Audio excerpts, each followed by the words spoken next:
Assalamualaikum warahmatullahi wabarakatuh. Oke, hari ini kita akan melanjutkan materi yaitu statistika. Nah, pada statistika ini kita akan mempelajari mengenai tabel distribusi frekuensi, histogram, poligon frekuensi, dan OGIF. Kemudian ada ukuran pemusatan data, ukuran letak data, ukuran penyebaran data.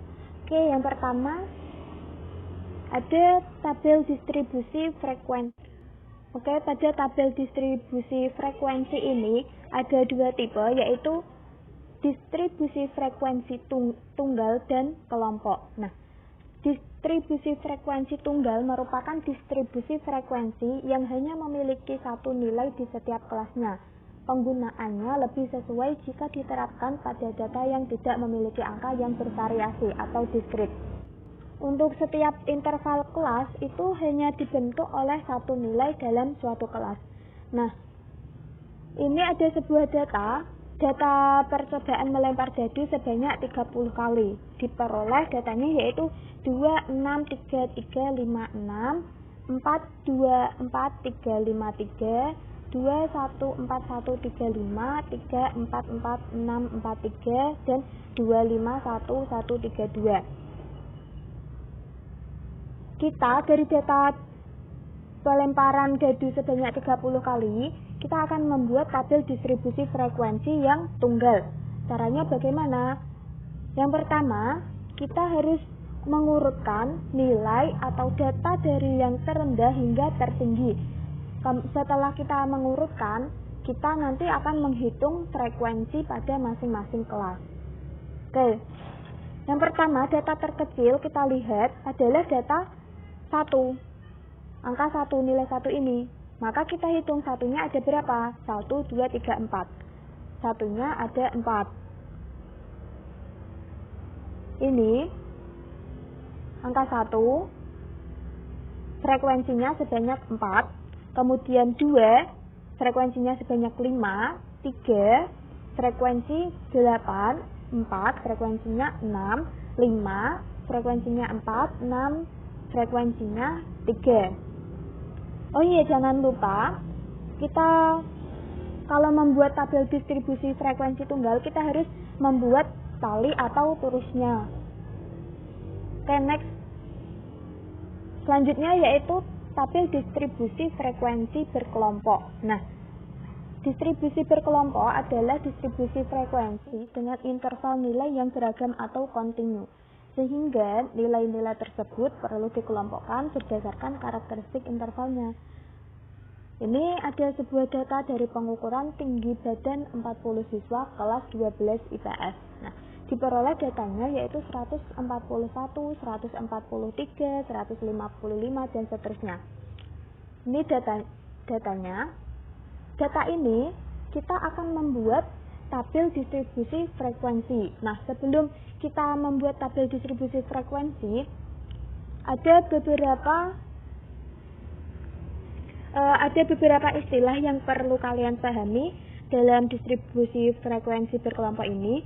Yang pertama, ada interval kelas. Nah, interval kelas apa, Bu? Interval kelas adalah selang yang memisahkan kelas yang satu dengan kelas yang lain.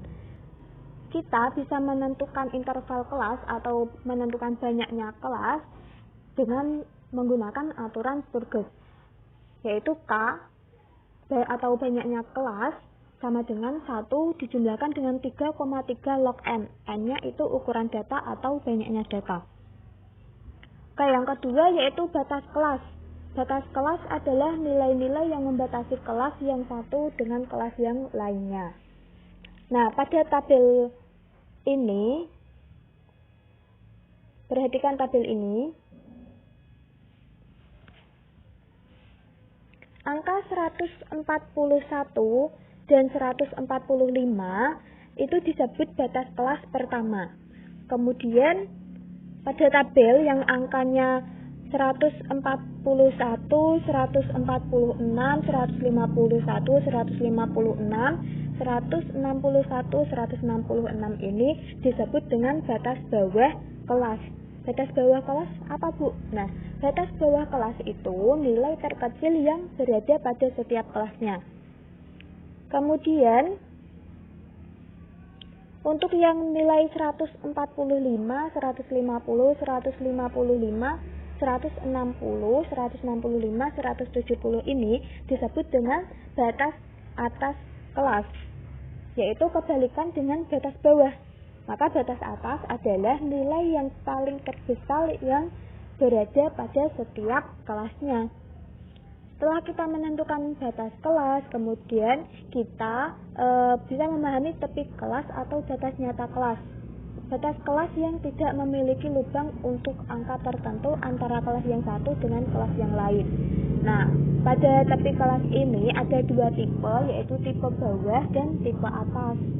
Kita bisa mencari tipe bawah dengan cara batas bawah kita kurangkan dengan 0,5.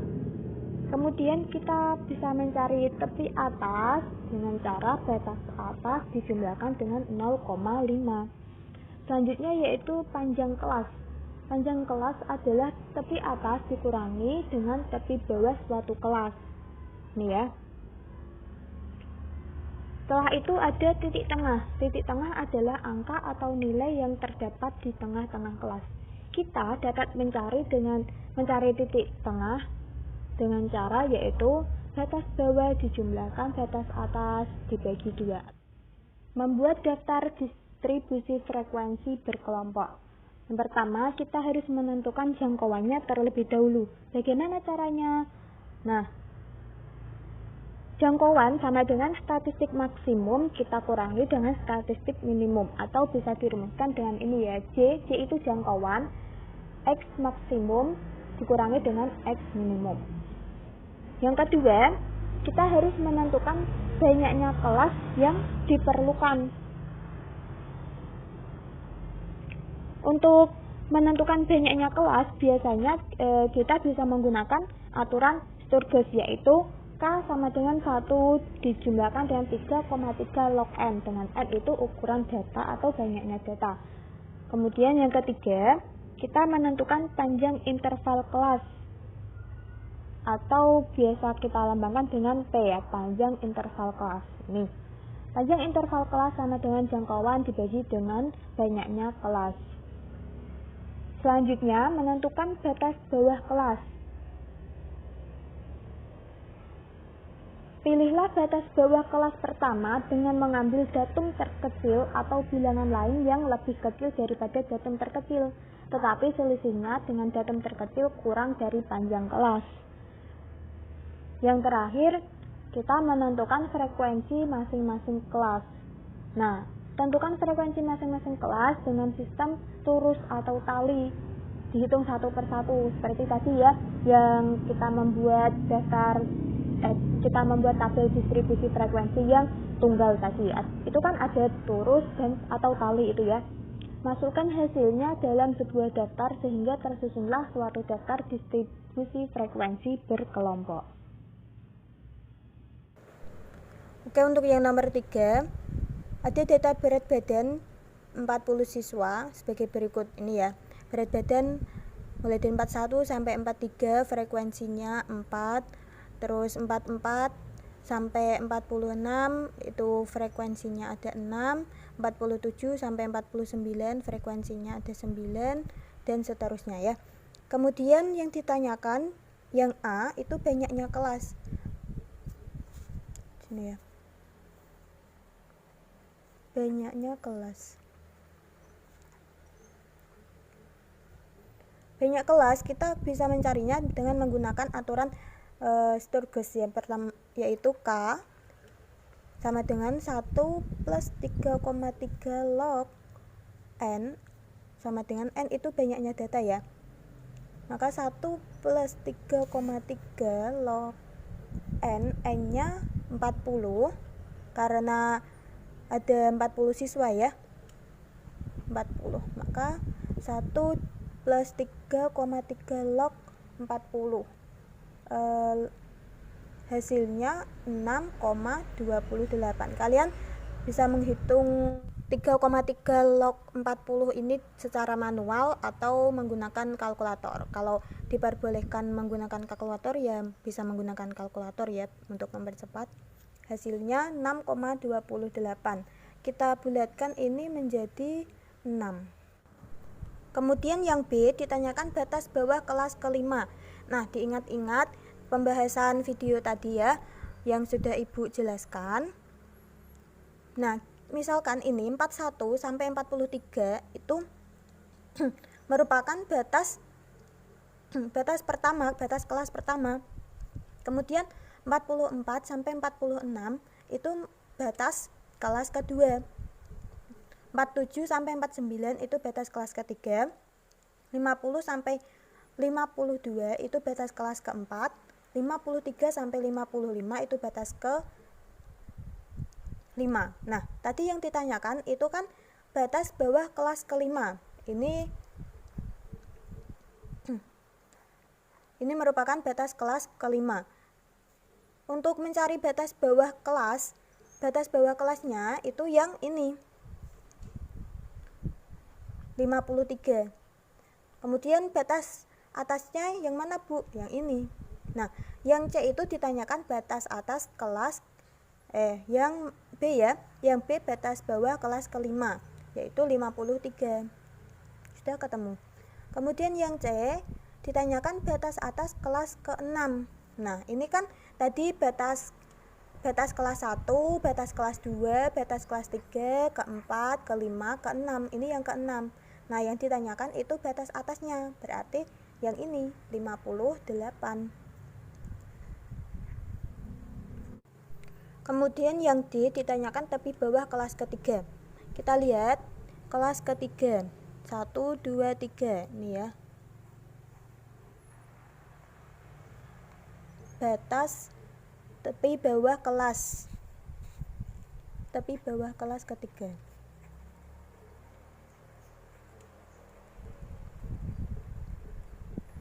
Sama dengan batas bawah ketiga sini ya.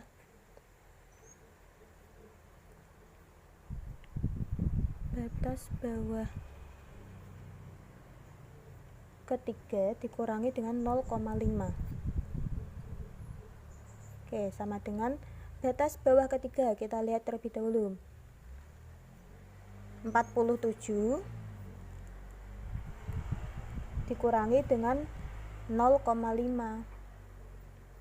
Maka hasilnya 46,5. Selanjutnya yaitu tepi atas kelas kedua. Tepi atas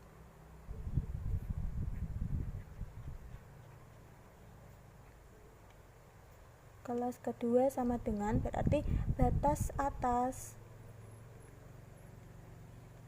ke kelas kedua dijumlahkan dengan 0,5.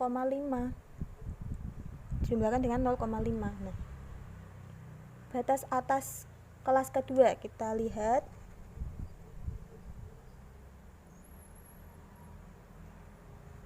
batas atasnya kelas 1, kelas 2. Nah, batas atasnya yaitu 46. Kita tuliskan di sini 46 dijumlahkan dengan 0,5. Maka hasilnya 46,5. Mudah sekali ya ternyata. Kemudian yang F ditanyakan titik tengah masing-masing kelas. Titik tengah. Yang pertama, titik tengah kelas pertama terlebih dahulu, yaitu 41 sampai 43. Nah, rumus titik tengah diingat lagi ya, adalah titik tengah sama dengan batas bawah